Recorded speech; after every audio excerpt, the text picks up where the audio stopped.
Welcome to The Explainer. Today, we're going to break down how a network of scrappy student-run radio stations completely flipped the script on the music industry back in the 1980s. It's really a classic David versus Goliath story. But what was the slingshot in this case? Well, it was a simple, non-commercial FM frequency and, just this incredible fanatical passion for new, unheard-of music. And man, that phrase just nails it, doesn't it? It perfectly captures the problem.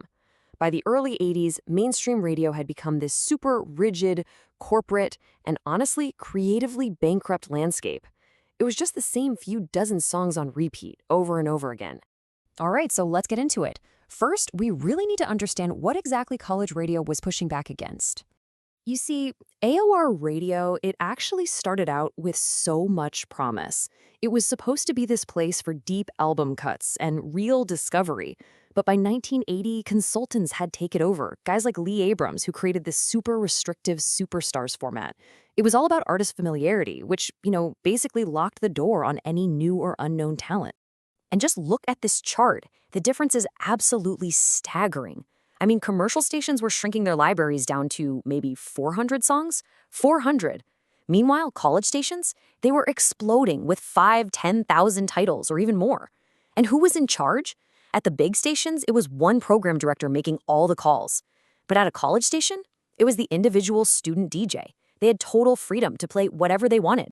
So you've got this huge creative vacuum on commercial radio, right? Just dead air, creatively speaking. And that created a massive opportunity. And the answer, the solution, it came from this really unlikely place, all the way on the far left of the FM dial.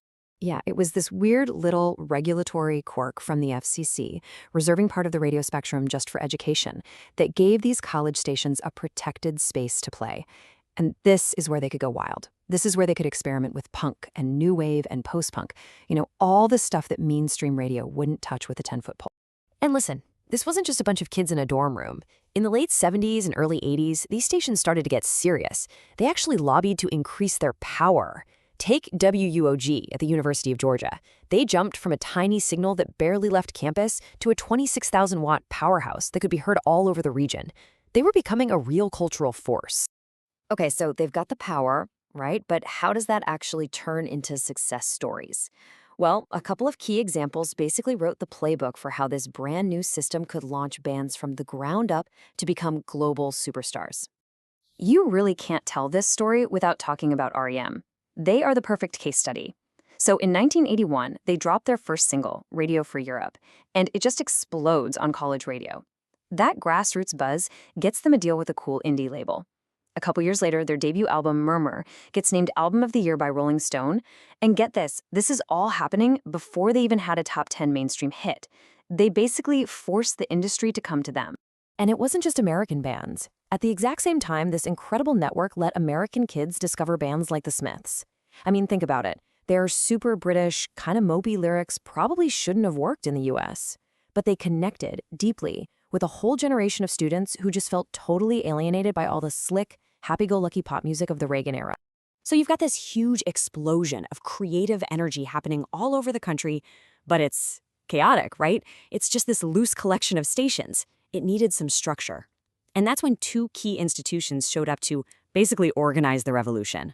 First up, you have the College Music Journal, or CMJ. And when I tell you this thing started small, I mean it was literally a few photocopied pages stapled together. But it blew up. It quickly became the tool for tracking what was happening in the underground. For bands, for labels, for fans, CMJ was the Bible. And this is how it worked. It created this amazing feedback loop. Stations would report their playlist to CMJ. CMJ would crunch the numbers and spit out these national college rock charts. And then the record labels started paying attention. They used those charts to figure out where to send their promo teams. A&R scouts started using the charts and the big CMJ Music Festival as a shopping list for new bands. It was a system that totally legitimized the scene, but you could also argue that it started to professionalize it, maybe even homogenize it a little, as labels started pushing records they wanted to see on the charts. So CMJ organized the sound, but what about the visuals?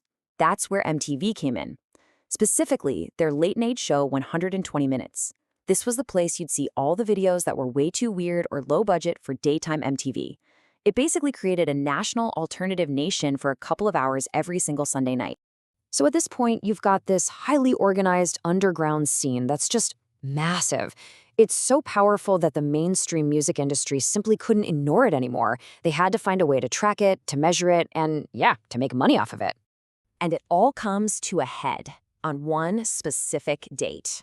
This was the day, the moment the underground officially broke through to the surface. This was the day that Billboard magazine, the official scorekeeper for the entire music business, launched a brand new chart. A chart designed specifically to track this thing they were now calling modern rock. And there it is, the very first modern rock tracks chart, with Susie and the Banshees' Peekaboo at #1 of all things. This was it. This was the moment the industry officially recognized and kind of co-opted the alternative sound that college radio had been building for almost 10 years. The underground was now overground. So what's the big takeaway here? What does it all mean? Well, the legacy of college radio is that it's this perfect proof that you need these decentralized grassroots platforms for culture to grow and change. They're like a petri dish for what's next. Whether it was a DJ spinning a record in a dorm room back then or, some new artist blowing up on TikTok today. And that brings us to a final pretty big question for today. In our world, a world of streaming services and algorithms that are designed to feed us more of what we already like, have we lost that left of the dial forever? Is there any real space left for that kind of truly random, chaotic, and beautiful discovery?